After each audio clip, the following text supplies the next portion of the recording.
Hey, yo, what's up? It's Joe back with a SQL video. We're just going to talk about two different cases. One is going to be taking a delimited string and getting that put into columns, and the second one is going to be taking columns and getting those put into a delimited string. And if you're liking these videos, please go ahead and subscribe, and do not forget to hit that bell to get those notifications.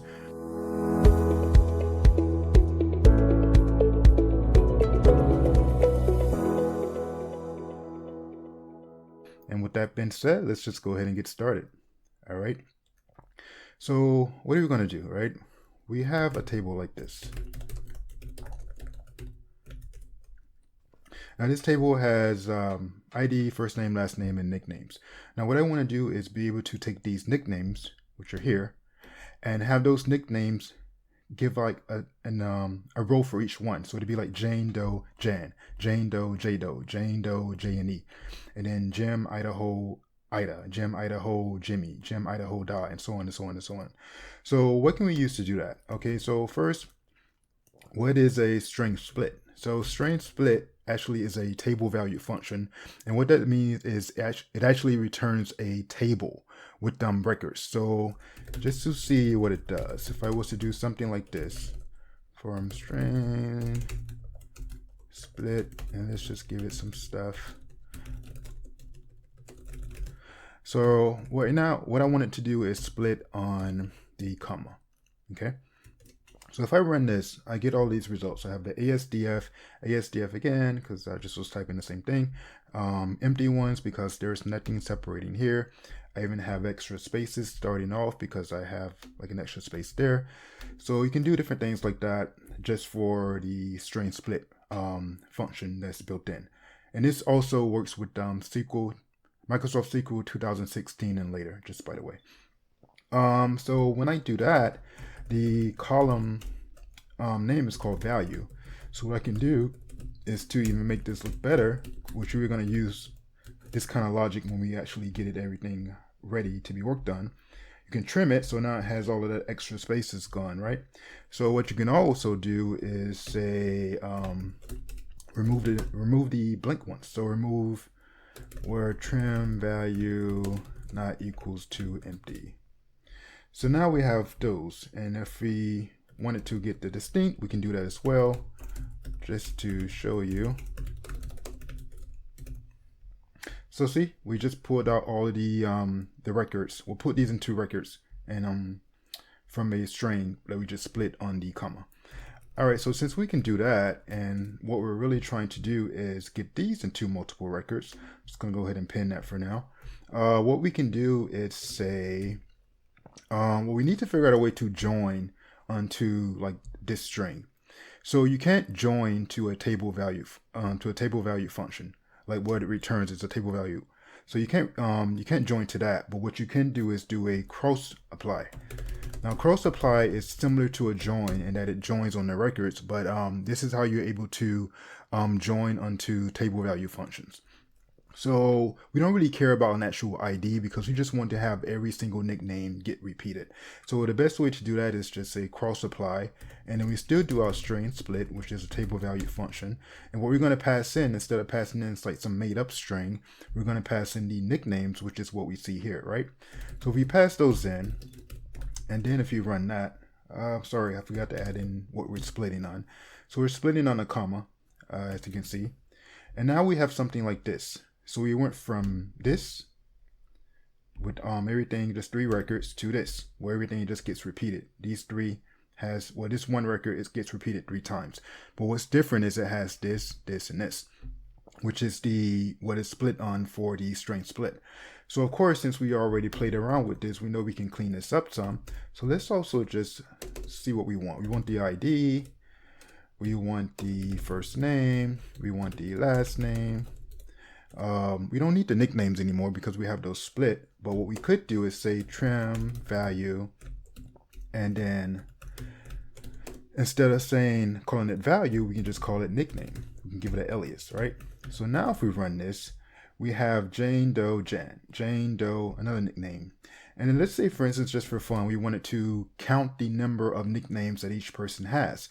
You can use an analytical function for that, which I've discussed in one of my past videos, but I just do a quick one here. So I just say count We're just going to say count 1, and then we're going to say over, and we want to partition by, which is how you like doing your grouping.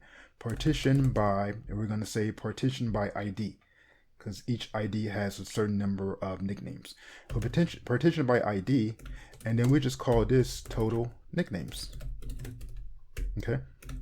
So now when we do that, we've literally went from this here to this result to something like this that we can use for like more stuff. And you can get even deeper with it and like do more stuff with it. So that is getting us to take a comma delimited, or well, delimited string, what in this case is comma, and turn it into records, like how we did here. As you can see, Keisha is Keisha Shaw, K Adams, Keisha Shaw, K Adams, and so on and so on. And we have the total number. So what would we do if you want to go backwards? How could we get something like this to be something like this? Okay, so what we can do here is, let's just do this. Let's just put this into a temporary table. We'll just call it people. Okay, so now if I select all from that temporary table, we literally have what we had for this result here. But I just have it in a temp table so I can use that to be able to revert back. So to get back, what we can use is called a, what do we say we're going to use here? A for XML path. So what is for XML path? So just so you can see, if I was to do for XML path right here, and just put an empty string, let's just say we want to select the distinct, actually let's just say we'll just select ID, and in here we'll just say where ID equals 1. Okay, so as you can see, it has ID1, ID1, ID1, and say for instance we wanted to just get the distinct, if I can type DIS, oh, let me just do this over. Why can't I type today? And see if we get something like this, just the ID. So say for instance we wanted to get the nicknames, so we just say instead of saying distinct, let's just say nickname where ID equals 1. So now we have Jan, we have JDo, and we have JNE. Those are the nicknames. Again, for this table it looks like this. Let's just pin that so we can always go back and see what the table looks like. So we have the nicknames right here, Jan, Jado, JNE. So here I was able to get that result, Jan, Jado, JNE, which is what I want. It literally took those records and put them inside of like an XML. So just so you can see, if I was to put this, it'll give it a root. As you can see, it gave me the same information, but the only difference is it added in a root. So I have root, nickname, and blah, blah, blah. But I don't want the root. So say for instance, I wanted something like this. So now since I don't have like, just like when you select anything in SQL, if you don't have like a name, or if you like try to do like some kind of like concat with like some other kind of string, then you're going to lose that name. So that, with that being said, it didn't give me a name to separate them. So if I did something like this, it puts that ASDF, you know, in front of the each element. So that's how the XML is built. But I don't actually want that. But what I do want is a comma, okay? Because I want this to be a comma separated list. So now it gives me comma Jan, comma Jado, comma JNE. So this is actually what we need to get back to here. The only thing is it has that comma in front, which I will actually say, well, if that's the case, I want to get rid of that comma. But before we do that, let's just select from this. And then we're just going to put that. And then we're going to close it. Okay. And right now, we just have the Jan, Jado, JNE. So instead of having where ID equals 1, we can have it equal something else. So let's just say select all from people again here. So this is our outer query, select all from people, and this is the subquery. So what we're going to do is say this outer query is going to be A, and this subquery is going to be B as the alias. So instead of saying where ID equals 1, I can say where B.id equals A.id. So now when I do this, I have all these records, the comma Jan, comma Jado. I just have them repeated, but it's getting closer to what I want, as you can see here. So what else do I need? Because I have the people table, which I actually just deleted the results. I didn't mean to do that. Let me just get those back. So this is like how the people is really, and then these are the results that I have right now. So what I need to do is get this other information, because I have the first name, I have the last name, and I have the ID. So what I want to do here is say, so we're going to say ID, and we're going to say first name, and we're going to say last name, and just take that out. Oh, and then put the comma here.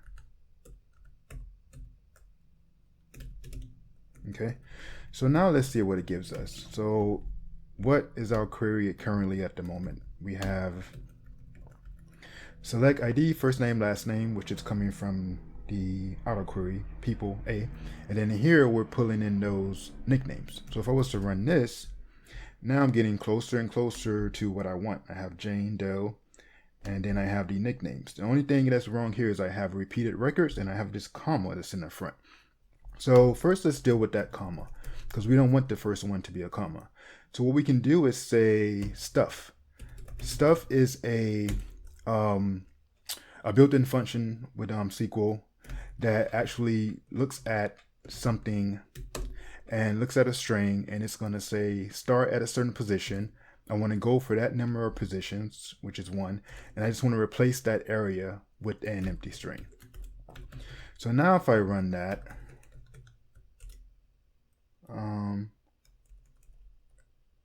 oh, sorry, I need to wrap this so it knows that this is all in one query. So let's just format that. So now when I run that, I've got rid of the comma. So now it has pretty much everything I want. It's two different things that's off right now. The spaces, I actually want the spaces in there because I want to make it look the same way. And I would just want it to be 3 records. So what I can do is say, I can do distinct here. So now when I do distinct, that knocks out all of the extra records, okay? So we got it down. So what's wrong here? The only thing is a space. And we can fix that easily by just adding a space here, okay? So now when I run it, if you look, we have the same results. Jane Doe, Jan, Jado, Jim, Idaho, the 4 names right there. And then Keisha, Adams, those names, and there. And that's pretty much it. That's how you can take a delimited string and get them into columns and get columns into a delimited string. And if you're liking these videos, please go ahead and subscribe, and don't forget to hit that bell to get those notifications. I do plan on releasing these every 2 to 3 days. And with that being said, peace out. Hope you enjoyed it. Until next time.